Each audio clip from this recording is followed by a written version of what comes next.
When I look at British pop music, it's like there are always new things coming on. Like now there's this new wave coming on. What's it about? Like bands with Blubber and Elastica. Are you part of that, or what's up? No, I don't.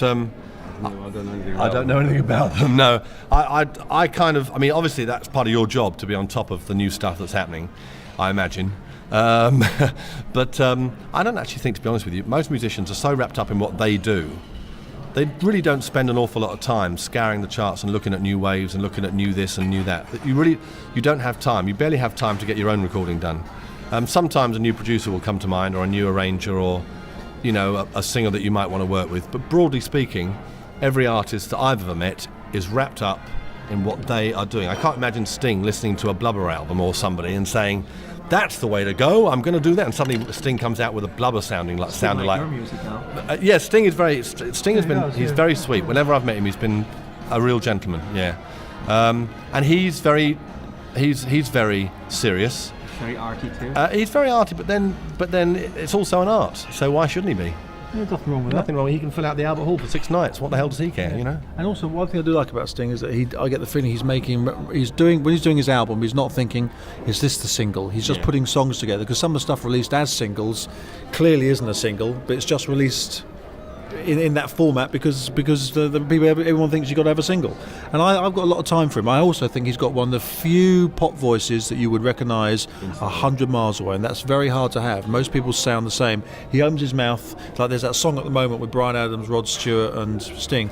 Well, the only person that saves that bloody awful record is Sting. I mean, Rod Stewart and Bryan Adams sound very sad. What a great bass player. He came up with one of the best hooks. Still the best things he did was with the Police. Yeah. Well, I think so too. But then Sting wouldn't agree.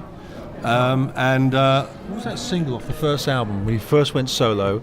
Really big single. Russians. Yeah. Set Them Free.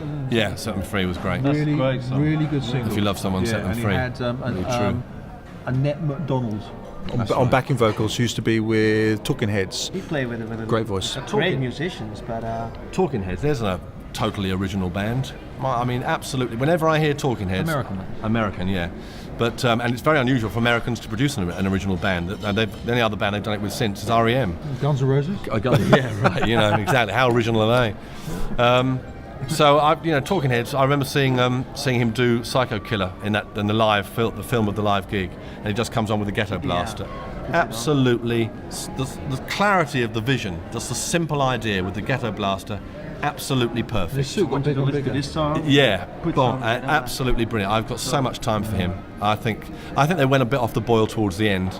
It got a bit poppy and a bit smooth, but a lot of their stuff. And there's a dance work by that's choreographed by a woman called Twyla Tharp, who he was dating.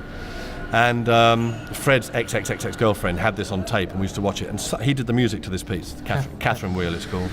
And the music on that Catherine Wheel is absolutely wonderful. He really is good. Just a while ago, you said I think record companies should contract more singers, some more songwriters. Like, don't you think that will accumulate in another couple of stock 8 Kingdom Wondermans? Well, no, songwriters could be anything. I mean, a songwriter can write. He could write classical stuff. He could write traditional folk music. He could, did do Spin Me Round, Dead or Alive, and for all the rubbish they've done, that is a very, very good dance track and pop song.